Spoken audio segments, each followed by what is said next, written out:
Selamat siang untuk kita semua. Kami dari kelompok 8 akan mempresentasikan hasil kerja kelompok kami yang berjudul Fungsi Pengendalian.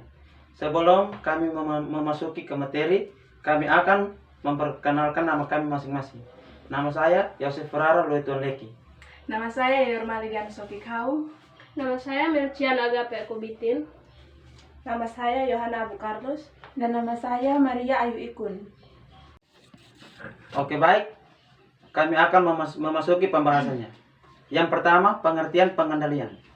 Pengendalian merupakan proses monitoring terhadap berbagai aktivitas yang dilakukan sumber daya organisasi untuk memastikan bahwa aktivitas yang dilakukan tersebut akan dapat mencapai tujuan yang telah ditetapkan dan tidak koreksi dapat dilakukan untuk memperbaiki penyimpanan yang terjadi. Yang kedua, proses pengendalian. Menurut Robis dan Carles, proses pengendalian terdiri dari 4, yaitu yang pertama, penetapan tujuan. Proses pengendalian diawali dengan adanya penetapan terlebih dahulu berbagai tujuan yang ingin dicapai oleh perusahaan. Strategi untuk mencapai tujuan tersebut sampai ke penetapan anggaran yang menunjukkan rencana alokasi masing-masing sumber daya organisasi perusahaan untuk menunjang pencapaian tujuan. Yang kedua, pengukuran. Pengukuran merupakan penetapan satuan numerik terhadap suatu objek yang diukur. Pengukuran menyangkut dua hal. Yang pertama, pengukuran berkaitan dengan apa yang diukur atau objek pengukur. Yang kedua, pengukuran berkaitan dengan bagaimana pengukur dilakukan atau metode pengukur. Yang ketiga, membandingkan kinerja aktual dan standar yang ditetapkan. Membandingkan atau comparing merupakan proses membandingkan kinerja aktual atau actual performance dengan standar kinerja dan berbagai tujuan yang telah ditetapkan. Yang keempat, tindakan manajerial. Langkah terakhir dari proses pengendalian adalah melakukan evaluasi terhadap kinerja yang akan dicapai organisasi secara keseluruhan maupun secara individu. Yang ketiga, jenis-jenis pengendalian. Ketiga jenis pengendalian yang dapat digunakan oleh para manajer. Ketiga jenis pengendalian tersebut adalah feed forward control, concurrent control, dan feedback control. Feed forward control adalah tipe pengendalian yang berada pada tahapan input suatu proses produksi. 2. Concurrent control.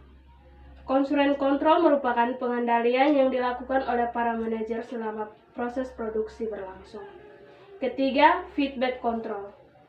Pada tahapan output, produksi telah dihasilkan, para manajer yang menerapkan feedback control dengan tujuan memperoleh informasi mengenai reaksi dari para konsumen setelah mereka menggunakan produk perusahaan. 4. Objek pengendalian. Berdasarkan apa yang harus dikendalikan, Jones dan Georgi membedakan berbagai objek yang harus dikendalikan ke dalam 3 kelompok, yaitu 1. Pengendalian output, 2. Pengendalian perilaku, 3. Pengendalian budaya perusahaan. Yang kelima adalah kriteria pengendalian efektif.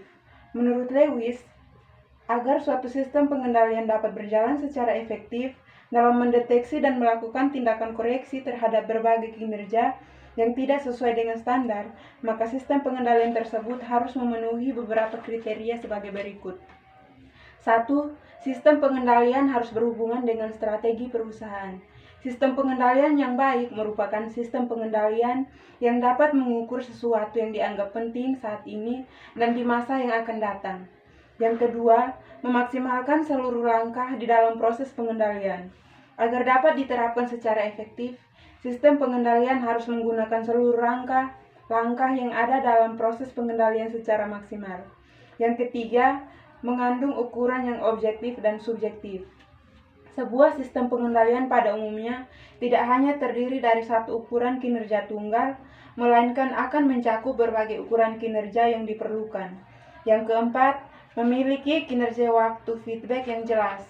Sistem pengendalian yang baik akan memberikan informasi yang dibutuhkan tetap pada waktunya. Yang kelima, dapat diterima oleh para pekerja. Standar kinerjanya yang diterapkan sebagai bagian dari sistem pengendalian harus dapat diterima oleh para karyawan dari berbagai unit kerja.